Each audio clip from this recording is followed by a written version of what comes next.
La puissance vient du Saint-Esprit. Actes des Apôtres chapitre 1 le verset 8. La Bible dit, mais vous recevez une puissance, le Saint-Esprit survenant sur vous. Non, la puissance est la conséquence du Saint-Esprit qui survient sur nous. Mais le pouvoir est la conséquence du nom de Jésus dans notre bouche et dans notre cœur. Donc quand tu acceptes Jésus, tu reçois un pouvoir. Quand le Saint-Esprit vient sur toi, il te donne une puissance. Donc si tu as le pouvoir du nom de Jésus, que tu n'as pas encore fait de rencontre personnelle avec le Saint-Esprit, sache que ton pouvoir est sans puissance. Alors même quand tu diras au nom de Jésus devant ton problème, tu n'auras pas de réponse parce que le problème n'a pas peur du nom. Le problème a peur de la puissance. Ceux qui ont échoué devant les démons, ils étaient partis au nom de Jésus, mais ils ont échoué parce qu'ils n'avaient pas la puissance. Ce qui te manque aujourd'hui, et ce qui même a tué ta vie de prière, c'est l'absence de puissance. Parce que quand il n'y a pas de puissance, il n'y a pas de témoignage. Il dit c'est quand vous recevez la puissance que vous allez devenir mes témoins. Donc sans puissance, il n'y a pas de témoignage. Donc sans puissance, il n'y a pas de déblocage. Et comme tu pries, tu ne vois rien. Tu pries, il n'y a pas de manifestation. Il n'y a rien. Finalement, tu commences à être découragé. Parce qu'en réalité, tu pries sans puissance. Qui a déjà eu l'impression qu'il prie, mais il n'avance pas malgré ça. Et ça le refroidit souvent, ça te décourage souvent. C'est normal, parce que tu pries sans puissance. Si tu pries avec la puissance, tu verras ce que tu demandes se réaliser. La Bible dit en Jean, ceux qui croient en son nom, le pouvoir leur est donné de devenir enfants de Dieu. Mais en Romains, la Bible dit, ceux qui sont conduits par l'esprit ne sont plus des enfants, c'est des fils. Donc tu comprends que quand Jésus dit le fils,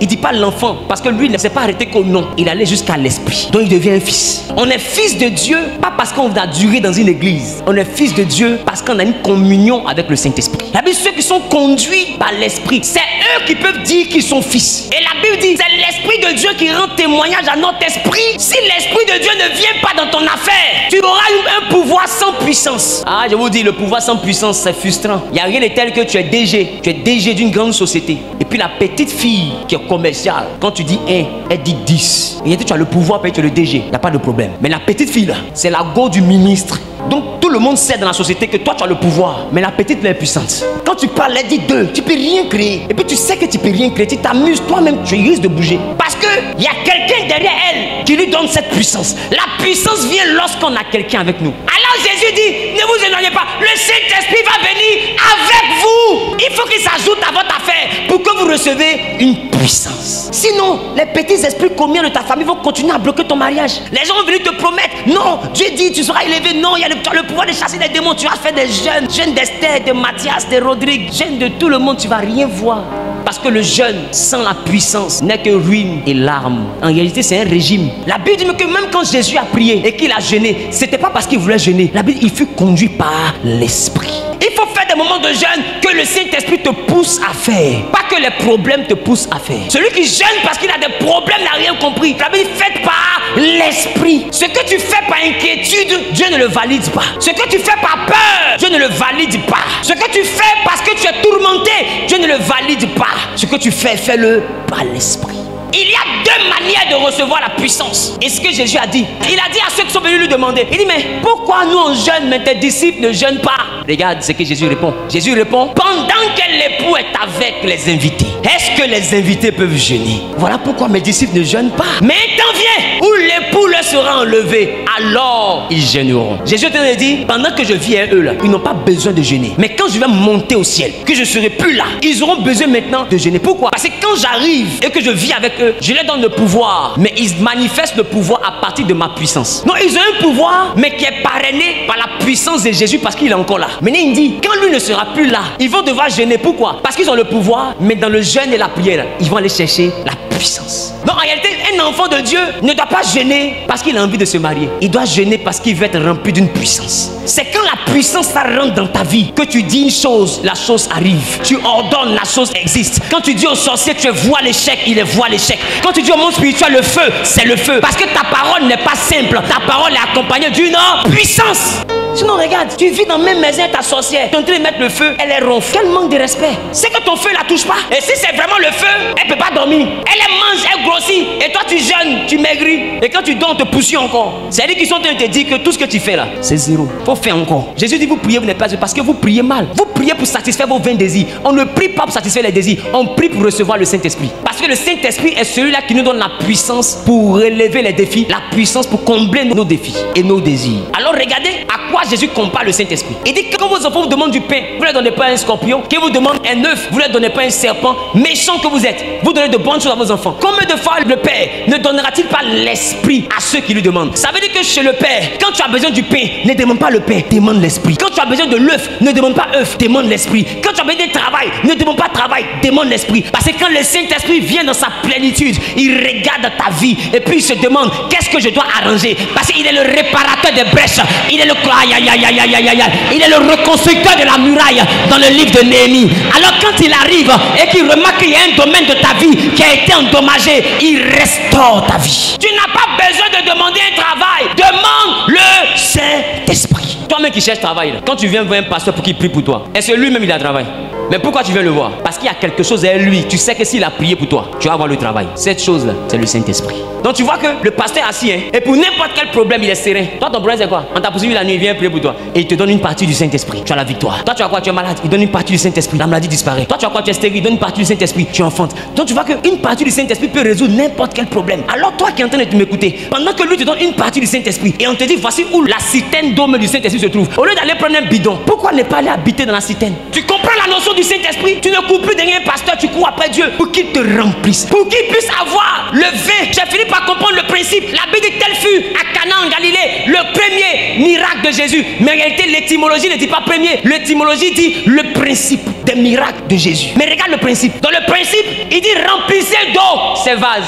Ça veut dire que dans le principe, le miracle n'arrive pas si ton vase n'est pas rempli de l'eau du Saint-Esprit. C'est ça le principe du miracle. Il faut que tu débordes de lui pour que lui il manifeste ce que tu attends. La solution n'est pas d'en changer église. Tu te fatigues, tu gardes ton transport pour rien. Voyant est là-bas, tu t'en vas. Voyou est ici, tu t'en vas. Qui comprend? Parce qu'il y a des voyants et puis il y a des voyous. Et puis il y a des voyous voyants. Et il y a des voyants en voyous. T'es mélangé. Et dans un monde qui est risqué comme ça, toi tu t'en mets ta tête en bas de n'importe quelle main, on t'impose des mains seulement. Après tes cheveux poussent plus. Remarque, ça veut dire que les femmes d'Abidjan commencent à devenir chauves elles toutes. Parce qu'elles sont dans toutes les églises. On t'impose des mains, une partie quitte. Et t'impose des mains, une partie quitte. Tes cheveux ne veulent plus bouger. Elles savent de quoi je parle. Remarque, parce que dans toutes les églises, c'est les femmes qui sont premières à partir. Nouveau pasteur. Supra. Interplanétaire. Et là, quand il dit j'arrive. Quel enfantillage, quelle immaturité. La Bible dit, combien de fois le Père ne donnera-t-il pas l'esprit à ceux qui le lui demandent? Quand tu es dans la captivité, la Bible dit que l'onction du Saint-Esprit brise le joug.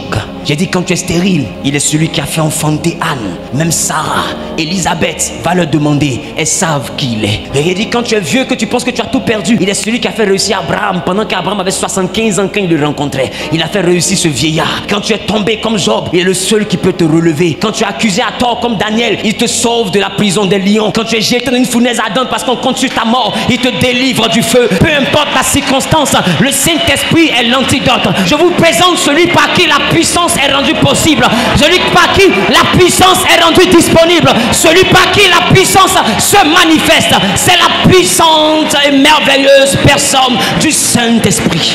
Il dit vous recevrez une puissance. Dis à ton voisin, les sorciers doivent me respecter, mais ils vont respecter ta puissance. Tu es l'aîné, tu as le droit d'aînesse. Mais ta petite soeur a le gabarit. Il faut aller avec diplomatie. Il ne faut pas aller à la force pour dire on se bat. Sinon elle va te soulever. Tu as le pouvoir de l'aîné, mais elle a la puissance. Elle va courir avec toi. Dans le quartier, tu vois la petite fille avec sa grande soeur sur son épaule. C'est ce que la Bible dit. La Bible, la domination reposera sur son épaule. Donc elle te prend, elle te met où? Sur son épaule.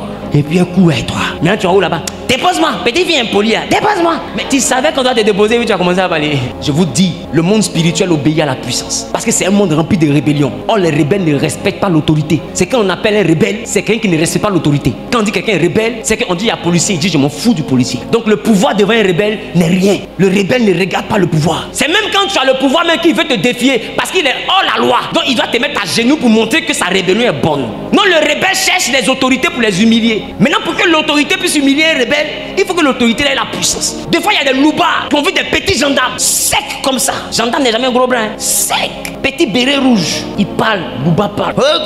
Il parle, Louba parle. Et ça se déclenche. Qui a d'ailleurs eu parlé des gendarmes? Les gendarmes, c'est quelqu'un. Il enlève Kalash, il dépose. Tu es Louba, non? Allons-y. Une de coucher quand Louba court. Parce qu'il a cru que ses muscles, c'était la puissance. Oh, il ne sait pas qu'il y a des gens là, ils ne sont pas gros, mais c'est dedans. Et c'est ça un enfant de Dieu. Quand tu es puissant, tu ne brilles pas. Tu marches simplement au quartier, mais tous les sorciers te reconnaissent comme étant l'homme fort du quartier. Parce que c'est ça que cette jeune fille, quand elle parle, nous tous on se range. Parce qu'on connaît ce qui marche avec elle. Celui qui est en elle est plus puissant que celui qui est en nous. On reconnaît qu'elle est l'autorité. On reconnaît qu'elle a l'autorité. Parce qu'elle a la puissance. Celui qui a la puissance devient l'autorité, devient l'homme fort. Et non, le diable sait que tu as le droit de te marier, tout le monde est au courant. On sait tous que tu as le droit de voyager, tout le monde est au courant. Mais est-ce que tu as la puissance pour avoir visa? Ils sont assis dessus. Si tu es quelqu'un, il faut avoir visa, nous envoie. Donc tu vois que là, ce n'est plus une affaire de pouvoir, c'est une affaire maintenant de puissance. Et je vais te dire, il y a une catégorie de... Non, même pas une catégorie. Tous les démons, c'est des mazos. Ils ne connaissent pas le langage de Zouk. C'est le langage de la guerre. Jésus descend aux enfers. La Bible dit pour aller arracher. Peut-être que tu ne pèses pas l'intensité de ce verbe. Parce qu'on arrache quand quelqu'un dit « je ne te donne pas ». C'est-à-dire que Jésus est parti et puis il dit « donne-moi la clé ». Et quelqu'un a dit « je ne te donne pas ». Si tu es garçon, viens prendre. Et c'est là que le verbe arracher prend sa place. Quand il y a une opposition. Si des démons peuvent dire à Jésus on ne donne pas, il faut venir arracher. Quand Jésus s'est senti obligé d'arracher, c'est-à-dire prendre de force. C'est ça arracher. C'est-à-dire qu'il est arrivé à un niveau où lui-même Jésus n'a pas peur de lui. Maintenant ce qu'il devait leur démontrer, ce n'est plus son nom, sa puissance. Donc quand on arrache, on n'est plus dans le pouvoir, on est dans la puissance. C'est-à-dire qu'on prend contre ta volonté. C'est-à-dire tu veux ou tu veux pas, je vais prendre. C'est de ce niveau-là que tu dois atteindre. Le niveau où le sorcier veut. Il ne veut pas, tu vas travailler. S'il veut, il n'a qu'à rendre chômeur tout le village. Il est libre. Mais toi, tu es son terminus. Parce que tu as une puissance. Tu ne demandes plus la volonté, tu les écrases. La Bible dit que quand tu as la puissance, tu deviens comme le roc. Et le roc, Jésus, qui est notre modèle, quand il vit en toi, la Bible dit que vaut mieux tomber sur le roc pour être brisé. Soit les sorciers deviennent humbles, ça y est, ils sont brisés. Ou soit le roc tombe sur eux et puis ils sont écrasés. Ce n'est pas un débat. Dans le monde spirituel, il y a deux choses. Soit ton adversaire, tu le brises, il devient humble, il se soumet à toi. Ou bien tu l'écrases et puis on avance. C'est pourquoi les sorciers ne jouent pas leur affaire. Pour eux, c'est pas pour te rendre malade, c'est pour te tuer. Quand tu as la puissance, premier niveau, la puissance cherche à les envoyer à se soumettre. Voilà pourquoi je vais vous donner le pouvoir de marcher. C'est-à-dire ils sont sous ton autorité. Donc ils doivent se soumettre. Quand ils refusent de se soumettre malgré ta puissance, la puissance maintenant fait quoi? Les écrase. Quand Pharaon s'est soumis, il a laissé partir le peuple. Quand il a voulu riposter, la puissance a écrasé son armée. Mais regardez au début, Dieu n'a pas touché son armée. Parce que la puissance d'abord là, ne touche pas. Elle fait un tir de sommation. Avant même de détruire tes ennemis, Dieu ne les tue pas d'abord. Quand tu te lèves, tu dis Père, dans le nom de Jésus, quiconque s'était levé contre mon élévation, je relâche contre sa vie. Quand tu finis de déclarer, dans le monde spirituel, il y a un tonnerre qui gronde d'abord. La grande majorité, on dit on dirait il va pleuvoir. Dis à ton mari, ça c'est l'avertissement. Sinon la pluie n'a pas encore commencé. Si tu es maligne, laisse mariage et la petite fille en même temps. Parce qu'elle vient de crier. Entends, la Bible dit, quand tu l'invoques, il te répond. Donc il répond d'abord par un tonnerre. Parce que dans le livre d'Exode, il a parlé au temps de Moïse devant le peuple par des bruits de tonnerre. Alors quand il commence avec le tonnerre, c'est pour dire aux Égyptiens, freinez. Parce que là où vous partez, là, la mer va vous avaler. Si vous n'arrêtez pas, la mer va vous avaler. Le sorcier le plus sage de ton village s'arrête. Les enfants sont toujours zélés. Eux, ils continuent à te poursuivre. Et tu vois ton grand-père dit, petit, attends. Tu as entendu ce que tu as entendu là, c'est pas simple. Attends. Il dit non, il a tué comme il a tué Robert. Il dit, petit, attends. Oh. Et tu vois le petit sorcier, il arrive. Et puis la nuit, tu dors. Et il prend tes mollets, il met sel dessus. Et puis il essaie de manger. Quand sa mâchoire touche tes mollets, ils arrivent à dents sauter. Voilà le gars maintenant, brèche finit pas dans sa bouche. Pépé, j'ai perdu mes dents. Il dit, c'est ce que je voulais t'expliquer. C'est ce que je voulais te dire. Je te dis que si tu manges la petite fille là, tu vas boire baka. Spirituellement parlant, toute ta vie. Elle va enlever tes dents. Il y a quelqu'un qui est avec. Oh. Quand la puissance est là, tu peux dire comme David, quand je marche dans la vallée de l'ombre de la mort, je ne crains aucun mal parce que ton bâton. Est-ce que c'est le bâton, c'est pas le pouvoir? Le bâton, c'est la puissance. Parce que le berger, il a le pouvoir de gérer les brebis. Mais quand il y a une brebis qui se joue les bêtes, c'est un bâton, il te tabac, tu reviens. Donc le bâton, c'est la démonstration de la puissance. C'est pourquoi Dieu va envoyer Moïse en Égypte avec un bâton. Pas avec le pouvoir, avec une puissance. Et devant la puissance, l'Égypte s'est tombée. Parce que les nations qui dominent le monde sont appelées les puissances. Et c'est puissance qui combat puissance. Voilà pourquoi jusqu'à présent, Russie est en train de frapper Ukraine. Tout le monde fait, nous condamnons avec la dernière énergie. Nous condamnons avec la dernière énergie. Avec la dernière énergie, on recondamne. Parce que eux connaissent le bagage qui est lourd. Il y a des palabres là. Si vous commencez à 15 h, Jésus vient nous chercher, nous tous, à 22 h. Parce que les bombes qui vont exploser, l'humanité n'a jamais pensé à ça. Quelqu'un qui se lève et puis il dit, celui qui va mettre sa bouche dans mon affaire, qui va essayer d'intervenir militairement, il va subir quelque chose que historiquement il n'a jamais connu. Quand un gars comme ça parle là, tu ne peux que condamner la dernière énergie, mais tu peux pas condamner avec la dernière puissance. Parce que puissance, ça c'est sur le terrain. Ça veut dire que le monde entier est en train de reconnaître que le seul monsieur là, il n'a pas le pouvoir, hein, mais il est puissant. Quand tu es puissant, on parle derrière toi. Demande-toi, ouais, on a compris. On ne peut pas t'insulter, on te critique. Je prophétise que la